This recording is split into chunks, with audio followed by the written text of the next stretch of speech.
Busted open. Doug Mortman, Dave LaGreca, Finn Balor. Really excited to have this incredibly impressive NXT star here on the show.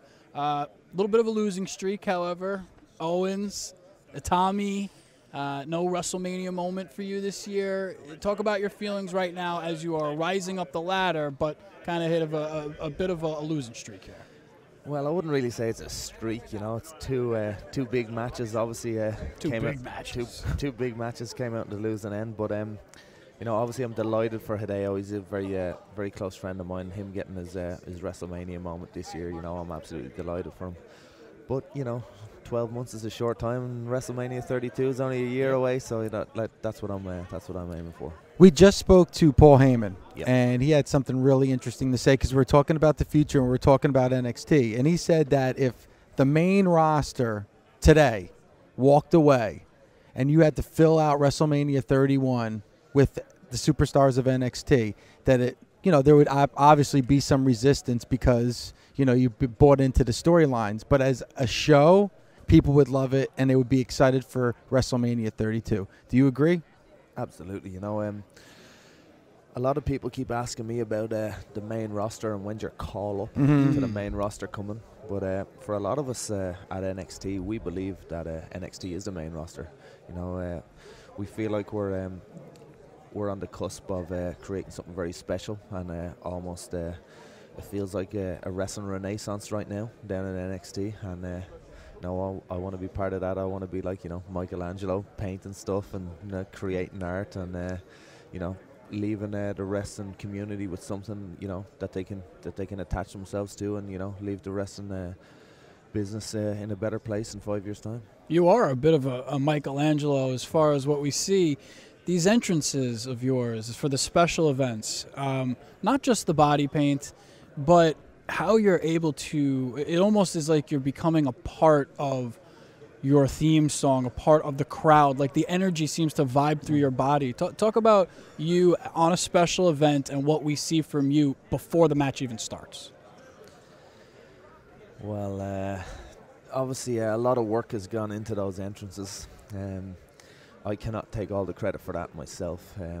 You know, there's an incredible amount of production crew, producers, cameramen. You know, the time that they put into creating what you guys see on TV is a lot more than I have to do. So stage hands and techs and you know, guys operating the smoke machines and all, you know, they all need to get some as part of the credit, you know, because I just literally walk out there and do my thing, but you know, they shoot it, they light it, they blow it up with smoke and lightning and all sorts of stuff, and you know, it's not just me; it's a team effort. Obviously, the fans like it, and you know, when I see the fans getting into it, I get into it more myself. You know, it's kind of like we feed off each other's energy, so it's you know, again, the paint as well helps me channel something different inside of me. You know, I get accused a lot of, you know, being kind of too laid back and too nonchalant about everything, but I think when the paint goes on, I become a different person, and that really helps me kind of channel that demon really inside. Yeah. Because I mean, I get the laid back part maybe in terms of your demeanor, but that's not what we see in the ring. Yeah, well, when the bell goes, you know, you've no choice but to fight for your life, you know, so yeah, when the bell goes, it's a different story. But, you know, coming to the ring, sometimes people have said, you know, you just kind of walk down to the ring, you know. And I said, well, is that so? Well, I'll show you. So you're kind of giving the rundown there because you're talking about the smoke machines and you talk about the lighting and the cameras and everything. There really is a lot to take in now that you're a part of the WWE family as ever before. You know, you probably were just focused on what you were going to do in that ring, but there's so many factors outside the ring as well now. Yeah, you know, there's such an amazing team behind the stages that are helping us. You know, I was very apprehensive at the beginning of actually coming to the WWE. You know, I had a great life on the independent scene. I had an incredible job with New Japan Pro Wrestling. You know, I'd built a life for myself in Japan, made a lot of friends and family, and you know, I was giving all that up and risking it all and all this happiness for, like, you know, basically just like a shot in the dark. And you know, a lot of people said, no, you shouldn't go there, you know, you won't be able to do this, you won't be able to do that, they won't let you do that, they won't let you do this. And really, like 6 months later, every question that I had has been answered, because like I've had nothing but support, help. Everyone from the coaches at the Performance Center in Orlando to the production team in Full Sail University, the cameramen, the producers, Triple H himself. It's just been incredible, and working with some of the boys here as well. Adrian Neville and Sami Zayn, Kevin Owens. Despite what he does in the ring, it's an incredible experience, and it's been a whirlwind 6 months, and I can't wait for the next. Expand on the Triple H piece. You threw his name in there, and it seems like he's almost like a proud papa when he looks at NXT. His involvement, how much you see him, how much he's able to influence you and help you along the way. Yeah, well, any questions, you can just ask him straight up.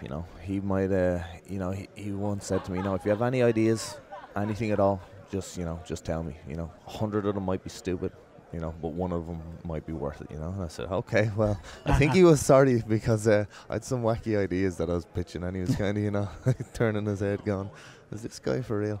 But he's been incredible. He's instilled, some self-belief in us down there, and he's given us a lot of confidence and the drive, and his passion for NXT is just amazing, and where he gets the energy and the time to run not only WWE but help all us guys with NXT, and he's always there if we ever need anything, on the phone or whatever. So he's been an incredible man to work for and an inspiration, and especially for the guys coming in as well, to see someone that we've watched like our whole life growing up on TV to be so approachable, so friendly, and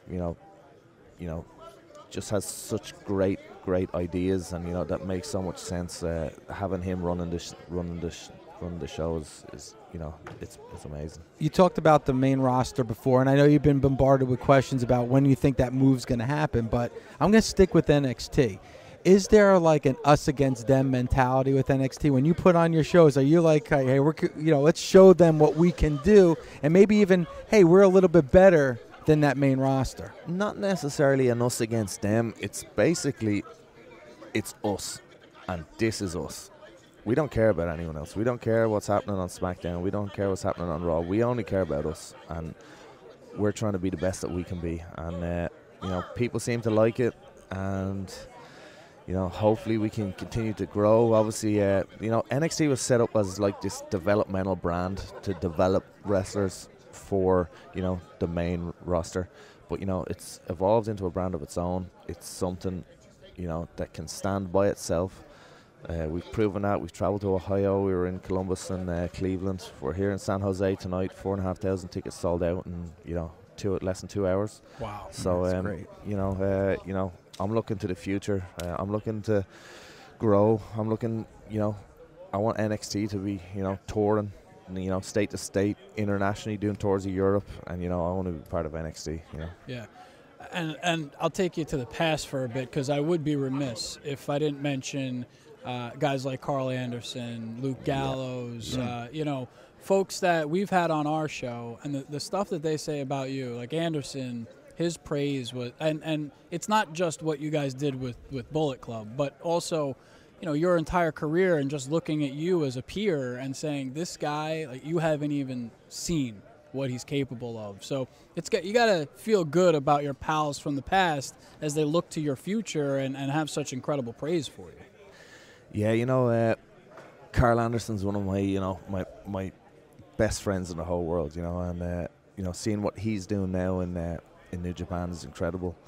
His journey's been really interesting. He was brought in as a young boy in New Japan, and obviously we were already close friends before that. But he had been teaming with Giant Bernard, who was of course Tensai here in WWE.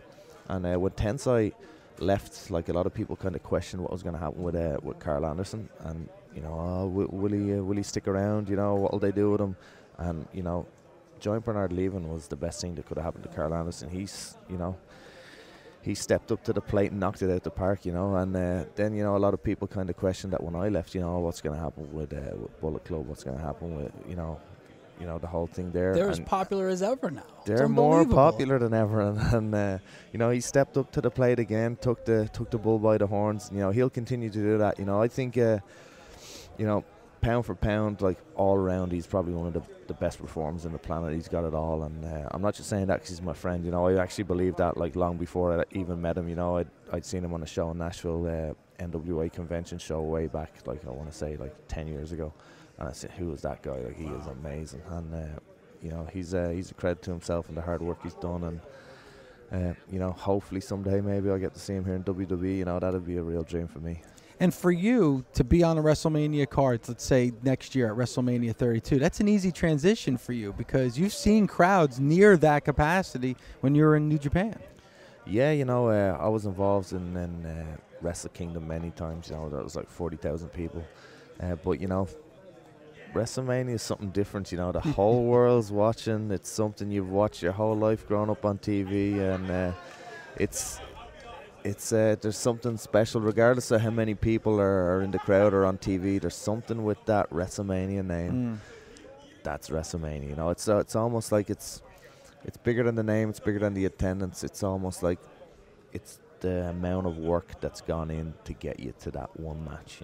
And hopefully, I'm 15 years in now. Maybe in 16 years, I'll have that moment. And you mentioned before the struggle of trying to make the decision. Should I leave all this great stuff that I've done and made this legacy, Independence, New Japan, etc., and take the jump?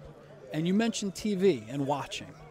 And I'm wondering how much of a factor the WWE Network itself was in that, okay, it's not just this property, NXT, and it's moving on up, and look at what we have. We got some building blocks here. We got a Sami Zayn. We got these guys, and we're bringing in some others. But we have this network, so you're not going to be, in your little box down there, and that's it. Mm-hmm. Your exposure is global with the WWE Network. Was that a piece to the puzzle for you? That, of course, was a piece, but even like my last year in New Japan, I was doing tours and I'd be out there for 3 weeks, and I'd set, we have Sky Plus back home, which is like TiVo or DVR, and I wouldn't record Raw, I wouldn't record SmackDown, but I'd record NXT. And when I got home from that 3-week tour to Japan, I'd watch and sit and watch 4 hours of NXT and say, this is the best wrestling in the world, and here I am like a year later, and I'm a part of it, and I'm very happy to be a part of it. Who knows what's going to happen in the future? It's an amazing time. And you're a big reason why NXT has become so popular. Like Doug was just saying, I mean, NXT is a big reason why people are now subscribing to the network. That's a big selling point. Your crowds are so hot and so into the action, a lot different than what you're seeing on Raw and what you're seeing on SmackDown. You talked about NXT, at first being a developmental, but people don't look at it that way anymore. I think the fans, the real wrestling fans, are truly behind NXT like it's another brand, like it's on par with a Raw and a SmackDown. I know you probably feel the same way. Oh, absolutely. Again, there's always that kind of, is it Raw, is it SmackDown, is it NXT, or, are they all the same? And, essentially we are all WWE, but, we're all very different in ourselves as well. We're all very unique and different, and I guess the fans maybe relate to the NXT crop of talent as maybe their own guys, sure. that they've supported us on the indies, and they've seen us kind of our struggles through the years and trying to get here, and then we're finally here, and they're like, yeah, they're our guys, So there might be that little bit of kind of loyalty in that sense, where it mightn't be so much the case in guys that have been here for so long, Finn Balor, I mean, the guy, he's a star. He's going to be a star. It's interesting. You've done it, and now you're going to do it all over again just for a different company. Hey, who knows? How about Finn Balor, Samoa Joe? I like that. I can deal with that. How about next year we're sitting interviewing him, talking about his match at WrestleMania 32? I think that's on the cards there. I like the sound of that. Finn, thank you. Pleasure. Thank you so much for the time. Thank you.